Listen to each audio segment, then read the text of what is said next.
To hear President Trump tell it, trade wars are easy to win. Other people, however, think they are best avoided. Thank you very much. In the Oval Office today with Israel's Prime Minister, President Trump was standing his ground on the threat of imposing tariffs on foreign aluminum and steel. No, we're not backing down. We lost $800 billion a year on trade. Not going to happen. We got to get it back. Opposition to the president's plan is growing. Today, Speaker Paul Ryan voiced his concerns in a statement from his press aide saying, "We are extremely worried about the consequences of a trade war and are urging the White House to not advance with this plan. The new tax reform law has boosted the economy, and we certainly don't want to jeopardize those gains." We have a great relationship with Speaker Ryan. We're going to continue to have one, but that doesn't mean we have to agree on everything. President Trump played down the notion that he may ignite a trade war. I don't think so. I don't think you're going to have a trade war now. But he warned America's trading partners he would take punitive action if they retaliate.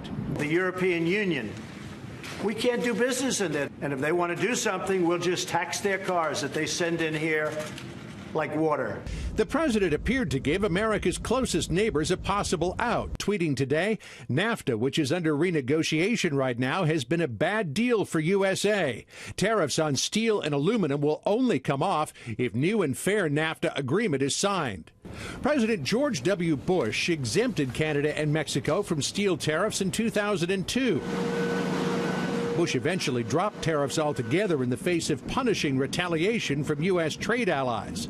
Bush's former chief of staff, Josh Bolten, now at the Business Roundtable, says going there again would be a big mistake. This will cause huge damage across broad sectors of the economy.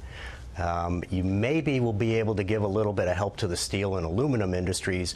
You're going to cause damage across any number of downstream industries and any number of industries that export to countries that are likely to retaliate. In his talks with Prime Minister Netanyahu today, President Trump focused on trade, but also Iran and the again stalled Middle East peace process. But what they really wanted to talk about was moving the U.S. Embassy to Jerusalem in May.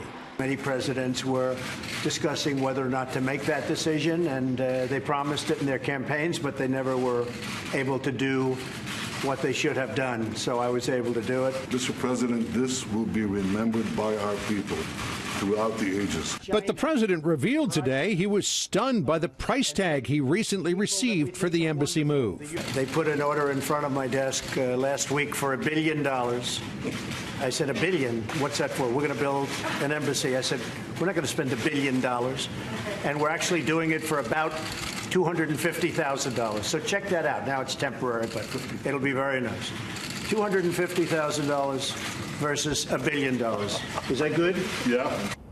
The key to saving money there is that word the president used, temporary. He's going to save money by moving Ambassador David Friedman and a small staff to the existing U.S. consulate in Jerusalem. That will only require a small amount of construction. But the long-term plan is still to build a new embassy, so the president may need that $1 billion after all. Shannon? Yeah, $250,000 sounds like a very conservative estimate. John, thank you very much.